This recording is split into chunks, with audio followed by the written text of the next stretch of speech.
আজকে আপনাদেরকে বানিয়ে দেখাচ্ছি পিজা। পিজা বানানোর জন্য প্রথমে এখানে বাটির ভিতরে দিয়ে দিচ্ছি 115 গ্রাম পানি, দিয়ে দিচ্ছি 4 গ্রাম ইস্ট। ইস্ট আর পানিটাকে ভালো মতো মিশিয়ে নিচ্ছি। ইস্ট আর পানি ভালো মতো মেশানো হয়ে গিয়েছে। এখন দিয়ে দিলাম 10 গ্রাম চিনি, 3 গ্রাম লবণ। লবণ আর চিনিটাকেও ভালো মতো মিশিয়ে নিচ্ছি। লবণ আর চিনিটা ভালো মতো মেশানো হয়ে গিয়েছে, দিয়ে দিচ্ছি 15 গ্রাম তেল। আমি এখানে অলিভ অয়েল তেলটা ব্যবহার করেছি। সব কিছু ভালো মতো মেশানো হয়ে গিয়েছে। এখন এই মিশ্রণের ভিতরে দিয়ে দিচ্ছি 200 গ্রাম ময়দা। ময়দাটা ভালো মতো মেখে একটা খামি তৈরি করে নিচ্ছি।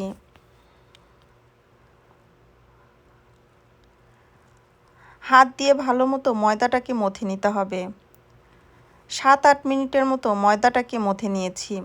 এখন এই ময়দাটাকে আমি একটা বাটির ভিতরে রেখে দিচ্ছি।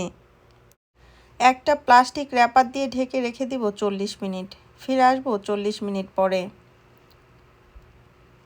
40 মিনিট পরে ফিরে আসলাম। ময়দাটা ফুলে ডাবলেরও বেশি হয়ে গিয়েছে। ময়দাটাকে হাত দিয়ে আবার একটু গোল করে ঘুরিয়ে নিলাম। এখন একটা রুটি বেলে নিচ্ছি। পিজা তো কম বেশি সবাই পছন্দ করেন।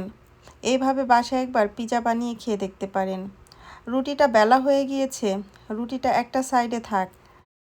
একটা পিজার প্লেটের ভিতরে তেল ব্রাশ করে নিচ্ছি। এই প্লেটের ভিতরে বানিয়ে রাখা রুটিটা দিয়ে দিলাম। এখন একটা কাঁটা চামচ দিয়ে ভিতরে একটু ছিদ্র করে দিচ্ছি। এখন এই রুটির উপরে দিয়ে দিচ্ছি 3 টেবিল চামচ পরিমাণে পিজা সস। পিজা সসটা রুটির চারিদিকে ভালো মতো লাগিয়ে দিলাম।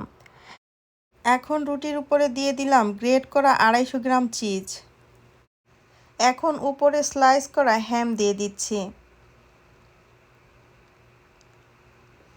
এখন পিজাটাকে বেক করে নিব 170-80 ডিগ্রিতে 15 থেকে 20 মিনিটের মতো। 20 মিনিট পরে পিজাটা সম্পূর্ণ হয়ে গিয়েছে। পিজাটাকে আমি কেটে নিচ্ছি।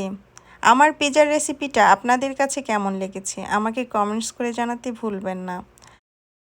আজকে এই পর্যন্ত। সবাই ভালো থাকবেন, আমার জন্য দোয়া করবেন। আল্লাহ হাফেজ।